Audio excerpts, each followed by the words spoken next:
Et on poursuit cette page consacrée à la prestation de serment de Bassirou Diomaye Faye avec Ousmane Diaye, notre éditorialiste et rédacteur en chef au service Afrique de TV5 Monde. Bonsoir Ousmane. Bonsoir. Changement systémique et plus de souveraineté, ce sont des mots à nouveau martelés par le nouveau président sénégalais. Qu'est-ce que cela veut dire? Qu'est-ce que ça implique? Ça veut dire le grand coup de balai.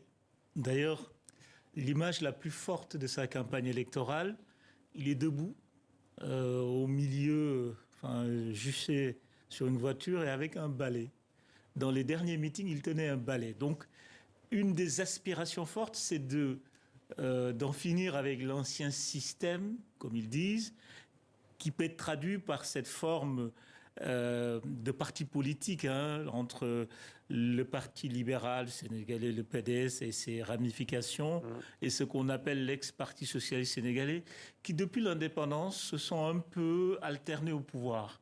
Là, eux, ils n'ont jamais été mêlés à la gestion, ils n'ont jamais été mêlés aux pratiques politiques, et ils font le grand saut. D'ailleurs, une des expressions, des exemples qu'ils ont toujours combattu, c'est que le président de la République ne doit pas être un politique, ne doit pas diriger un parti politique. Donc, l'un des premiers gestes de Bassirou Diomaye Faye, c'est de démissionner de son parti, de son poste de secrétaire général du PASTEF. Voilà donc qui est fait. Ça, c'est sur le plan intérieur. D'un point de vue de politique étrangère, Ousmane Diaye, à quoi faut-il s'attendre d'un point de vue régional et au-delà, à l'international? Un des mots-clés du PASTEF, c'est le souverainisme. Souverainisme d'abord économique, parce qu'on parle beaucoup du point de vue politique. L'un des cœurs du discours du parti, PASTEF, qu'il a porté au pouvoir, c'est la fin de la spoliation économique, des rapports de domination économique. Une des grandes questions sur laquelle ils sont attendus, c'est la renégociation des contrats du pétrole et du gaz. Il faut rappeler que le Sénégal, dès l'année prochaine, va être un pays producteur de pétrole et de gaz.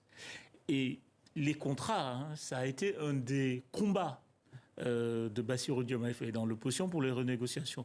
L'autre volet aussi, c'est la question de la monnaie, de la souveraineté économique, où ils sont assez prudents pour le moment, parce qu'ils veulent réformer le franc CFA, mais dans le cadre de la CEDEAO d'abord, avant d'opter pour la solution qu'ils disent extrême, c'est-à-dire la sortie du franc CFA. Et juste en un mot, Ousmane, plus de solidarité africaine face à l'insécurité. On imagine que le nouveau président sénégalais parle du Sahel. Le Sénégal peut-il monter en puissance dans cette crise? Alors, eux, ils ont toujours prôné une solution endogène, une solution africaine entre le Sénégal et ses voisins. Il faut remarquer que la présence des chefs d'État des pays voisins, jusqu'ici, le Sénégal était dans une position très froide vis-à-vis des juntes sahéliennes. Et là, je pense qu'on va assister à un réchauffement. Merci beaucoup Ousmane pour ce décryptage complet donc sur la prestation de serment de Bassirou Diomaye Faye. Tiens,